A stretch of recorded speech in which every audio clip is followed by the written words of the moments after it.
Masih ingat kan proses menstruasi? Awalnya, sel telur yang matang akan keluar dari indung telur menuju saluran telur.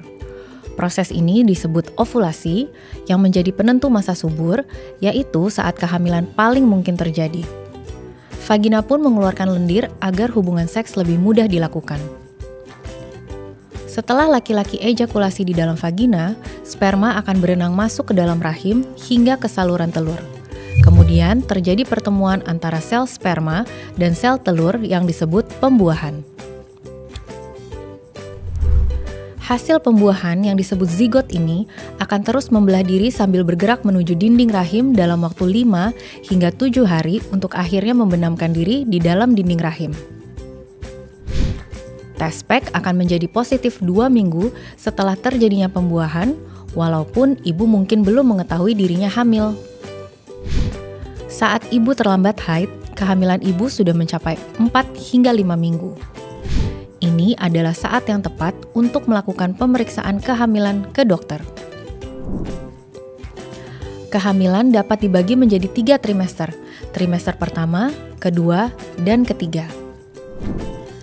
Trimester pertama merupakan masa yang paling penting untuk perkembangan bayi. Selama periode ini, struktur tubuh dan sistem organ janin akan bertumbuh.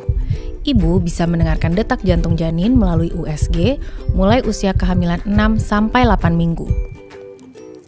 Pada trimester kedua, ibu mulai bisa merasakan janin mendendang. Jenis kelamin janin dan kelengkapan organ janin juga bisa diketahui pada masa ini lewat USG. Pada trimester ketiga, janin semakin besar, posisinya di dalam rahim pun berubah untuk persiapan persalinan. Karena setiap trimester merupakan masa yang penting untuk perkembangan janin, jangan lupa untuk melakukan antenatal care, ANC, atau pemeriksaan kehamilan yang dilakukan sebanyak 6 kali, yaitu 1 kali di trimester pertama, 2 kali di trimester kedua, dan 3 kali di trimester ketiga. Saat antenatal care ini, dokter akan melakukan pemeriksaan untuk memastikan kesejahteraan ibu dan janin. Ibu juga akan mendapatkan buku KIA yang berwarna merah muda. Sangat disarankan untuk dibaca ya. Di buku ini, ibu bisa mengetahui apa saja yang boleh dan tidak boleh dilakukan saat kehamilan. Tanda-tanda gawat darurat pada ibu hamil, bahkan panduan untuk merawat bayi agar terhindar dari stunting. Mulai minggu ke-37, bayi sudah siap untuk persalinan.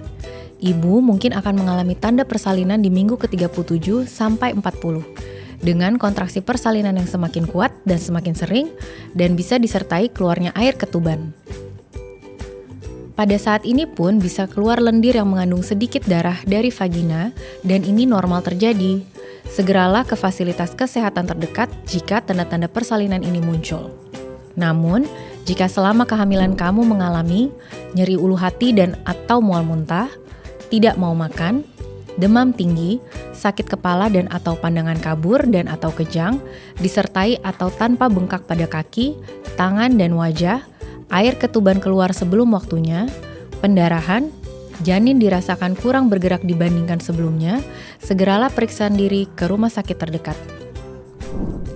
Setelah menonton video ini, semoga ibu bisa lebih paham tentang proses kehamilan dan bisa menjaga kehamilan dengan baik ya.